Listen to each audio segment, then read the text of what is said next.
Welcome to Behind the Lines, coming to you from the socialist, Marxist lines of Washington State. It's a crazy liberal petri dish for the rest of the country, folks. Stay up to date with all the great news right here.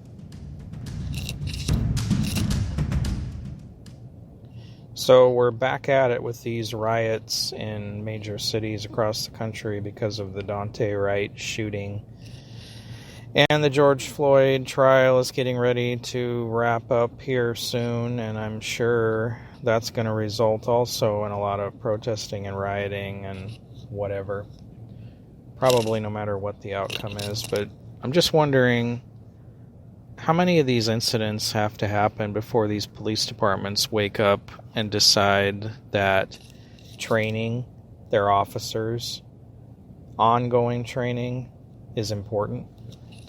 I was a police officer for 9 years. I've had about 20 years of law enforcement experience all around besides being a patrol officer. I worked as a field training officer. I was on the tactical operations tracking team. And something that I noticed once I got into the police department was you get 6 months to a year of training when you begin, and then that's pretty much it. You qualify on your weapon at least annually, sometimes biannually, but there is no ongoing training, at least required training. There's always training that you can sign up for, and if the department has money or the time to send you to the training, they will.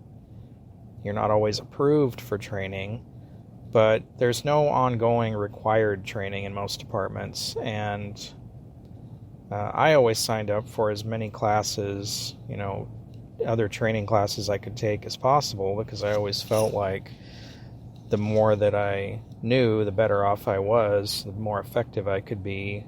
I always think it's best to learn as much as you can and train as often as possible, so that you can be, the best at your job that you can be.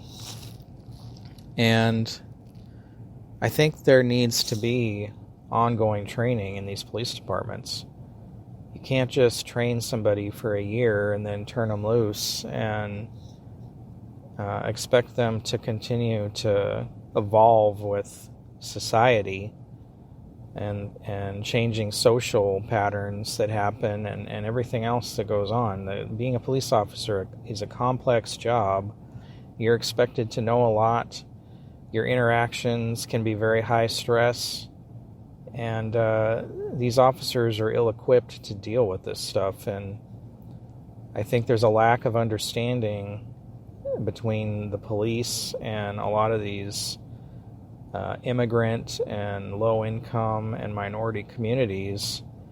And in the case with this latest shooting of Derek Wright, this town, I think it's Brooklyn Heights, they have 49 officers or so, and none of them live in the community they serve. I think that is a major problem. I think obviously all the officers cannot live in the community, but these departments should make some effort to have at least a few officers who actually live in the community to be working as the police officers in that community. There needs to be more community interaction between the police and the members of the community to develop relationships and trust. And, I think you would have a lot less of these incidents. But the training thing is huge, and this is something that needs to change. And if departments don't have the money for this, then the state or the county government needs to start thinking about this and start allocating more funds to these departments so their officers can be trained and these situations can be avoided. This drawing your firearm instead of your taser, there's no excuse for that. This lady was a 29-year veteran of the police department, and in a relatively non-stressful situation. I mean, yes, the guy was sort of fighting with them and trying to take off, but I mean, these are things you deal with as a police officer, not every day, but enough times in your career, especially of 29 years. I would think that she's dealt with situations like this in the past, and I would be curious as to how that went, how she's handled these situations in the past. And I think that a lot of these departments have officers who are on the bubble, as far as the way they behave and carry themselves and handle stressful situations. And I think most departments tend to overlook, or just ignore the problem when they have officers that are on the bubble that maybe should be retrained or let go because they are ineffective at their jobs. And then you've got the issue of officers who are let go that move on to other departments and just start doing the same thing all over again because new departments that hire them are unaware of the problems. There's a big issue in law enforcement with cops who do things they shouldn't do and are forced to resign from a job in lieu of being fired. And a lot of times, because of the union or whatever, they are able to have whatever thing they've done wrong sort of locked away in a file that can't be shared with the next department. So they may be unaware of somebody coming in. I know in a neighboring department that I worked at, there was a police officer who was a school resource officer, and it came out years later that he had been sleeping with some students, and one in particular that was also his babysitter.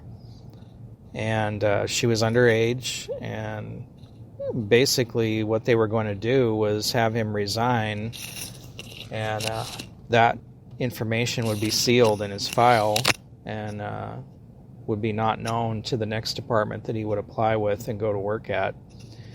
And a lot of people did not agree with this, a lot of other officers, and somebody leaked it to the media. And then, of course, once it got into the media, the officer was terminated, but he was never charged, never faced any charges for that. Thankfully, was not able to get another job as a police officer, but these situations, this has to change. This mentality and this culture in law enforcement has to change. Officers need to stop covering for other officers who are doing wrong things or placing the department or other officers in jeopardy, because it only takes one cop to make a stupid mistake to cause a lot of chaos throughout the entire country these days with the way the media is, and to place a lot of other officers' lives in jeopardy. And so this has to be rethought. These cops can't continue to cover for each other. Department administration can't continue to overlook issues with these cops who are not mentally fit to be on the job or not properly trained. And there needs to be ongoing annual training for these cops so they can be effective and do a better job and stay on top of changing social patterns and, just the things they need to know to be effective at their job, how to deal with, people who aren't like them or didn't come from backgrounds like them.